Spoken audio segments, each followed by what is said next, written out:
Hello বন্ধুরা, wellness life টক চ্যানেলে আপনাদের সকলকে স্বাগত। আমাদের মধ্যে এমন কতজন আছেন যাদের চোখ না খুলতেই এক কাপ গরম চা চাই? অনেকের কাছেই চা ছাড়া সকালটা অসম্পূর্ণ। কিন্তু আপনি কি জানেন, খালি পেটে এই এক কাপ চা আপনার শরীরের ভেতর ঠিক কী ঘটাচ্ছে? আজ আমরা বিস্তারিত জানব খালি পেটে চা খাওয়ার ভালো মন্দ এবং বিজ্ঞান কি বলে। কেন আমরা সকালে চা খাই? চায়ের মধ্যে থাকে ক্যাফিন এবং এল-থিয়ানিন। এটি আমাদের মস্তিষ্ককে সজাগ করে এবং সাময়িকভাবে ক্লান্তি দূর করে। এই কিক বা এনার্জি পাওয়ার জন্যই আমরা সকালে চা খুঁজি। কিন্তু সমস্যাটা শুরু হয় যখন পেট একদম খালি থাকে। চায়ের ভেতরের রসায়ন। চায়ের মধ্যে মূলত দুটি উপাদান আমাদের মস্তিষ্ককে প্রভাবিত করে: ক্যাফিন, যা আমাদের অ্যাড্রিনালিন গ্রন্থিকে উত্তেজিত করে তৎক্ষণাৎ সজাগ করে তোলে; এল-থিয়ানিন, যা আমাদের মনকে রিল্যাক্স করে। সমস্যাটা চায়ের মধ্যে নয়, সমস্যাটা হলো টাইমিংয়ে। সারা রাত ৮ ঘণ্টা পেট খালি থাকার পর যখন আমরা সরাসরি ক্যাফেইন দিই, তখন শরীর একে এক ধরনের শক হিসেবে গ্রহণ করে। কেন? চলুন বিস্তারিত জানা যাক। আয়রন ও পুষ্টির শোষণ। চায়ের ট্যানিন এবং ক্যাফিন। আপনি হয়তো স্বাস্থ্যকর খাবার খাচ্ছেন, কিন্তু খালি পেটে চা খেলে আপনার শরীর খাবার থেকে আয়রন ও ক্যালসিয়াম শোষণ করতে পারে না। আমাদের দেশের নারীদের মধ্যে যে অ্যানিমিয়া বা রক্তস্বল্পতার হার এত বেশি, তার একটি বড় কারণ কিন্তু এই খাওয়ার আগে বা পরে চা খাওয়ার অভ্যাস।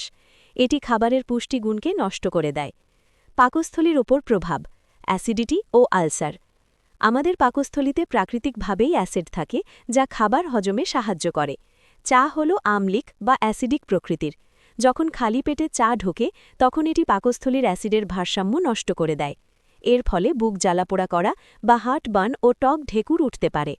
দীর্ঘদিন ধরে এই অভ্যাস বজায় রাখলে পাকস্থলীর দেওয়ালে ক্ষত বা আলসার হওয়ার ঝুঁকি বেড়ে যায়। একে চিকিৎসা বিজ্ঞানে গ্যাস্ট্রাইটিস বলা হয়। বিপাক প্রক্রিয়া ও মেটাবলিজম। আমাদের সকালে বিপাক প্রক্রিয়া বা মেটাবলিজম ধীর থাকে। খালি পেটে চা খেলে চায়ের কিছু উপাদান রক্তে মিশে ইনসুলিনের মাত্রায় তারতম্য ঘটায়। এটি আপনার শরীরের পুষ্টি শোষণের ক্ষমতা কমিয়ে দিতে পারে। বিশেষ করে চা আয়রন বা লোহা শোষণে বাধা দেয়, যা থেকে রক্তস্বল্পতা বা অ্যানিমিয়া হতে পারে। পানি শূন্যতা বা ডিহাইড্রেশন। চা একটি ডাইউরেটিক পানীয়। এর মানে হল চা খেলে বারবার প্রস্রাব পায়। সারা রাত ঘুমের পর আমাদের শরীর এমনিতেই কিছুটা ডিহাইড্রেটেড থাকে। তার উপর সকালে পানি না খেয়ে চা খেলে শরীর আরও বেশি পানি হারায়। এর ফলে কোষ্ঠকাঠিন্য, মাথা ঘুরা বা চামড়া খসখসে হয়ে যাওয়ার মতো সমস্যা দেখা দিতে পারে। দাঁতের এনামেলের ক্ষতি। সকালে আমাদের মুখের ভেতরে ব্যাকটেরিয়ার পরিমাণ বেশি থাকে। চায়ের চিনি আর অ্যাসিড যখন এই ব্যাকটেরিয়ার সাথে মেশে, তখন তা দাঁতের এনামেল বা উপরের শক্ত আবরণ ক্ষয় করতে শুরু করে। এতে দাঁতে শিরশিরানি বা ক্যাভিটি হওয়ার সম্ভাবনা বাড়ে। মানসিক অস্থিরতা ও মেজাজ। লক্ষ্য করবেন, খালি পেটে চা খেলে সাময়িকভাবে খুব এনার্জি লাগে ঠিকই, কিন্তু ১-২ ঘণ্টা পরই খুব ক্লান্তি বা ঝিমুনি আসে। একে বলে ক্যাফেইন ক্র্যাশ। তাছাড়া খালি পেটে ক্যাফেইন সরাসরি রক্তে মিশলে অনেকের বুক ধড়ফড় করে এবং মেজাজ খিটখিটে হয়ে যায়। চা খান নাস্তার অন্তত ৩০ মিনিট থেকে ১ ঘণ্টা পর। সঠিক উপায় কি? তাহলে কি চা ছেড়ে দিতে হবে?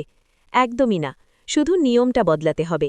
সকালে ঘুম থেকে উঠে আগে অন্তত ২ গ্লাস হালকা গরম পানি খান।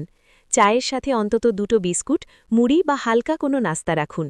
ঘুম থেকে ওঠার অন্তত ১ ঘণ্টা পর চা পান করুন, বা চা খান নাস্তার অন্তত ৩০ মিনিট থেকে ১ ঘণ্টা পর। লিকার চা বা গ্রিন টি তুলনামূলক ভালো, তবে সেটাতেও যেন চিনি না থাকে। বন্ধুরা, চা আমাদের আবেগের জায়গা।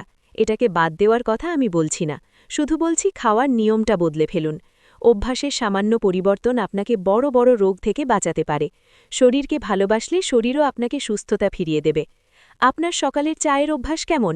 কমেন্টে জানাতে ভুলবেন না। ভিডিওটি ভালো লাগলে লাইক দিন এবং প্রিয়জনদের সাথে শেয়ার করুন। দেখা হবে পরবর্তী ভিডিওতে। সুস্থ থাকুন, ভালো থাকুন। ধন্যবাদ।